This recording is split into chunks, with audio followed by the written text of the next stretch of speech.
Welcome to Tech Talk Tuesday, brought to you by Idaho Public Television and Montana PBS.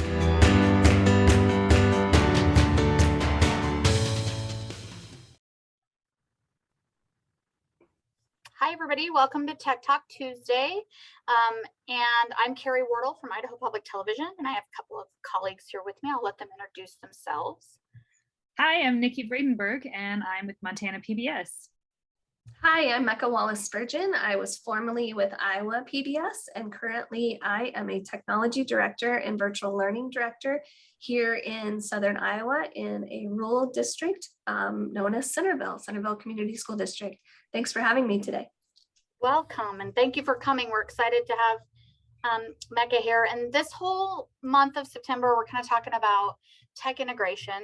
We know that there's maybe some fatigue, there's maybe some hesitancy with integrating tech again after the pandemic, and so we kind of wanted to talk about those.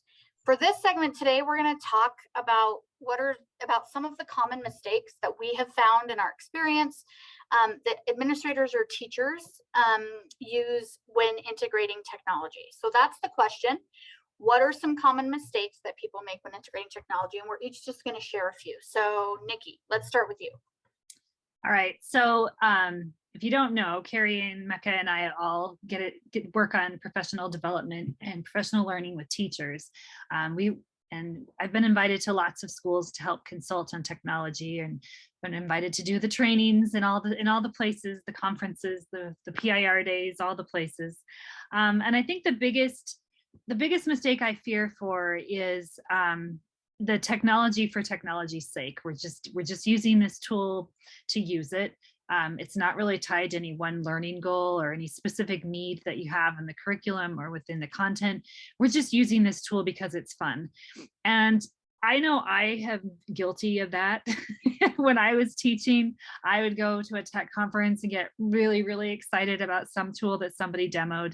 And I wanted to use it and put it to use. And it would kind of just sort of interrupt the flow of my day. And I was using it because it was shiny and cool. But at the end of the day, if I were to reflect on what the kids got out of that experience, we probably didn't move the needle at all on their learning. So that's why I always really encourage teachers to be more mindful about what they're using the technology for, and what is the learning goal here, and is technology the tool that is going to help achieve that goal. It's interesting because as teachers, we're taught, right, to start with to have the learning goal in mind from the beginning. But I think sometimes we forget that with tech, because like you said, it's just this new shiny thing. And so we forget that we need to do the same thing with technology. What's the goal? And then, is using the tech going to meet that goal? If it's not, don't use it. And if it is, and if it's going to enhance that, then great. But I think that's an easy thing to forget when we yeah, and there's a balance too. I mean, I think I'm all for trying a tool and figuring it out, and not having it necessarily be tied to any super important content. And let's take this for a test drive and see what happens. I'm fine with that. But if it just happens over and over again, and we're just putting kids through multiple test drives trying to see what we think about these tools, we're probably losing some of the learning in the process.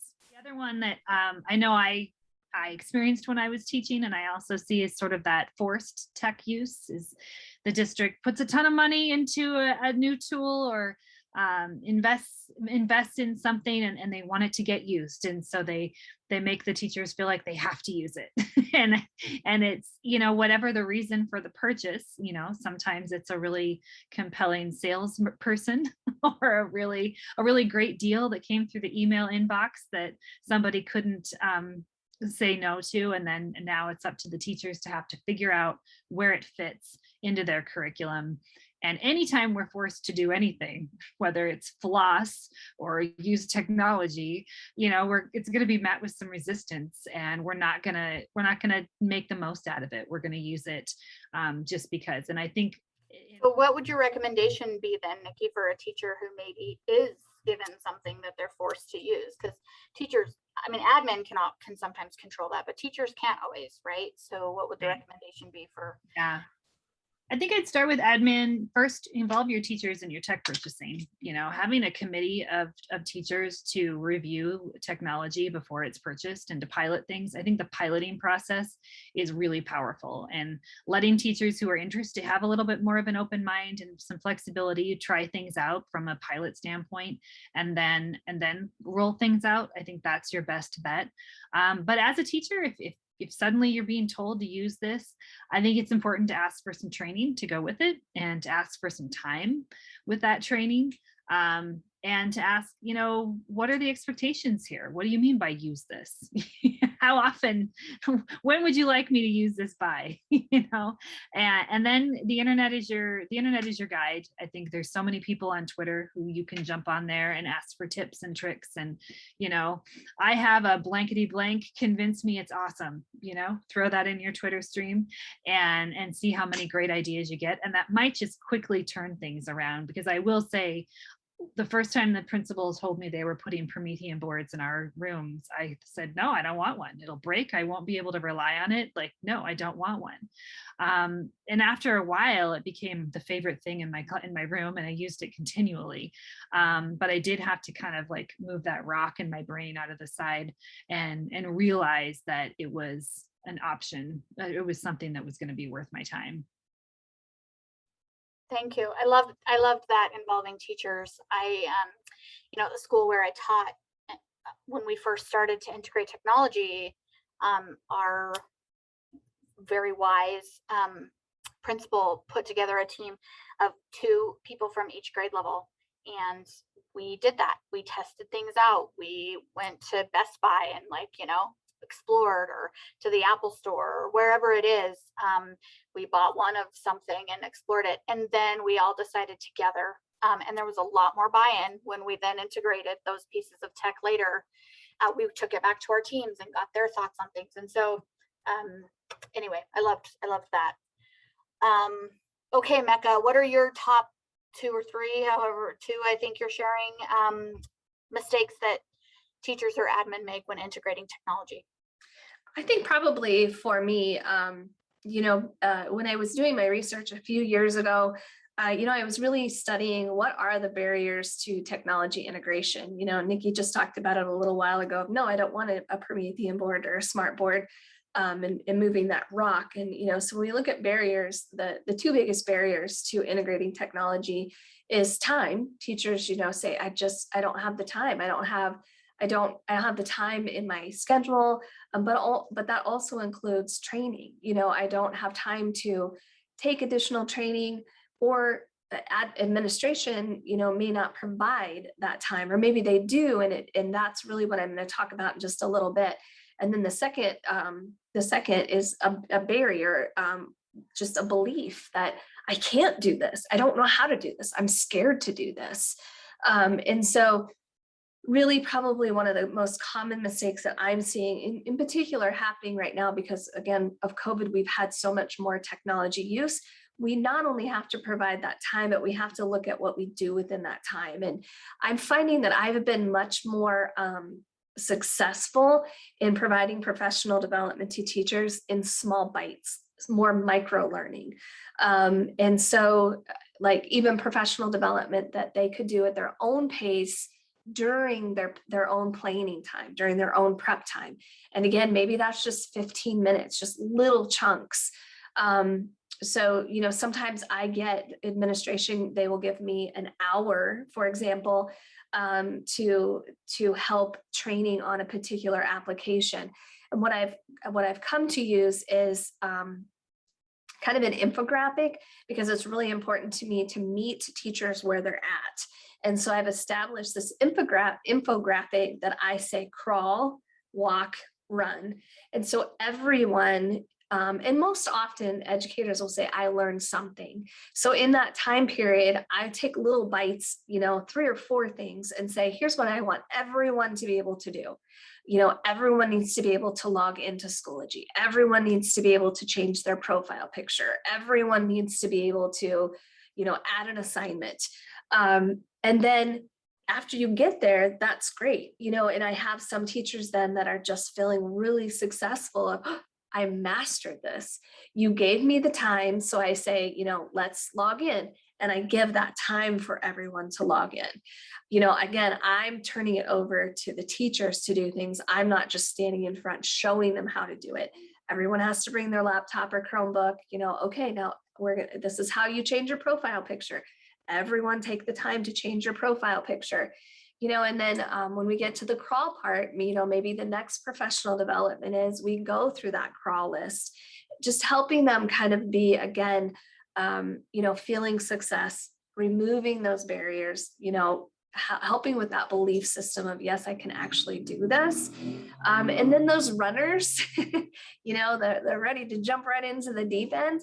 I'm still always feeding them. I have that list of things. They always see, here's what I could be doing.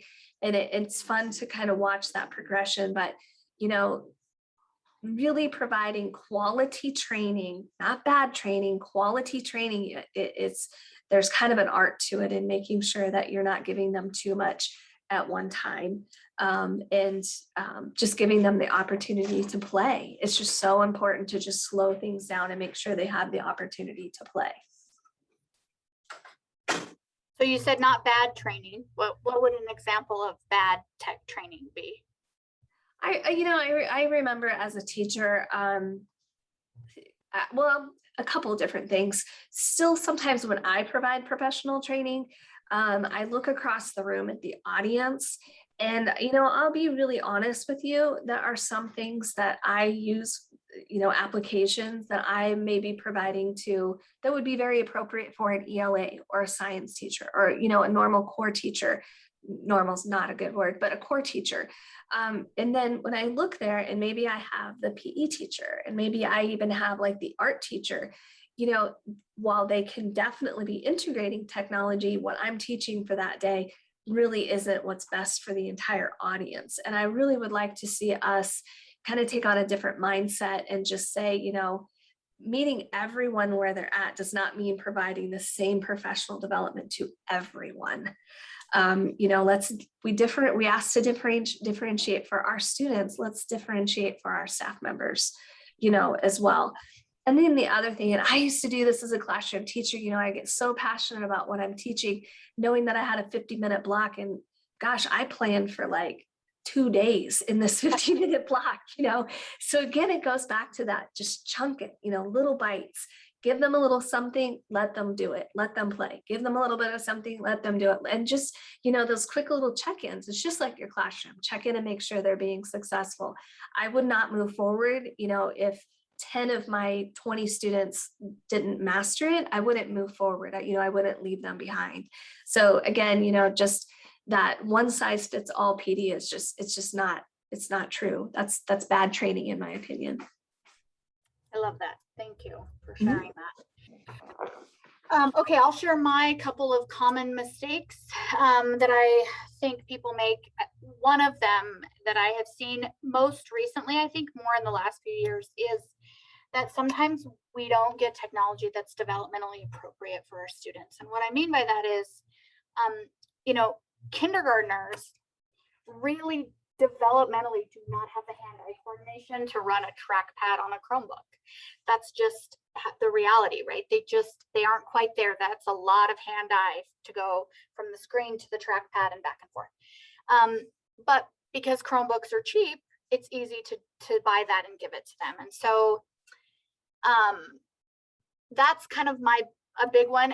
But then the frustration level is so high, right, for teachers, because you put these Chromebooks in front of kindergartners, and not only have they probably never used a thing like that, because probably what they're using at home is a tablet or a phone, right, their parents' phone or their tablet. Now you have this huge learning curve before you can actually start using the tech for, like we said earlier, for specific real learning. You have to get over those hurdles of this 5-year-old can't use a trackpad, and so now we've got to do that. And I remember in my state a few years ago, they implemented the K through 3rd grade reading test completely computerized, and it wasn't before. And there was a huge level of frustration for teachers, because for the teachers whose kids were on Chromebooks or laptops, there was even more it was hard for them to do that. And so I would say if you have some control over that, research it. Developmentally K to second, but third would be really good too. Touch screens are better.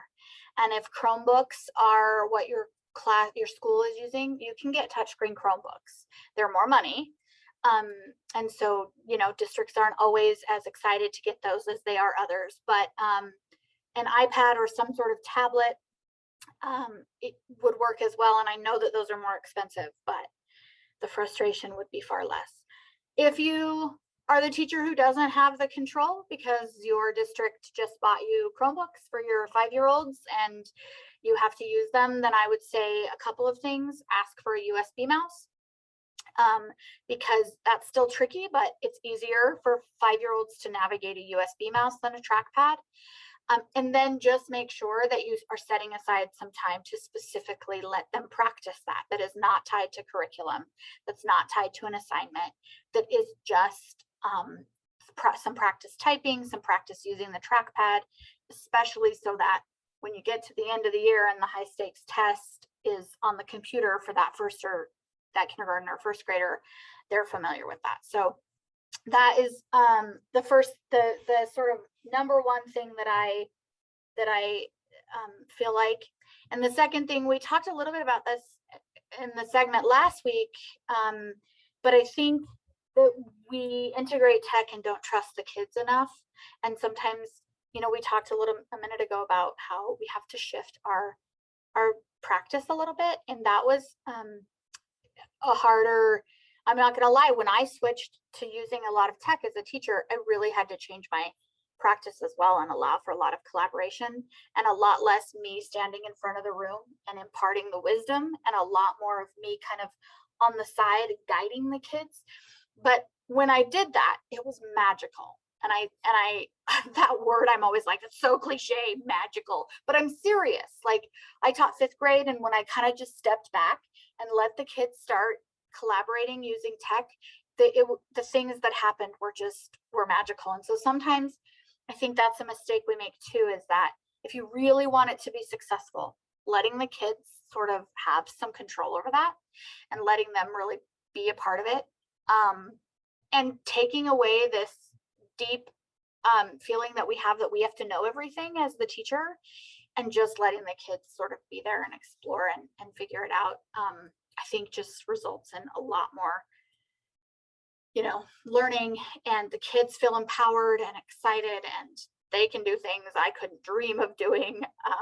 Like we talked about before, they have YouTube channels and they're on Instagram and they're right. Like, I promise you, they're doing all of those things already. So give them the tools to use it in the classroom. So those are, I think, some of my mistakes, common mistakes. Does anybody else have anything to add to that? I just wanted to echo, like, for me, when I changed the way I thought about technology as far as consuming with technology and changed it to creating with technology, and really taking inventory for how it was being used in my classroom. Are we consuming right now, or are we creating? And to try and shift so that obviously some consumption is necessary. We work for PBS, we've got documentaries that we want people to consume.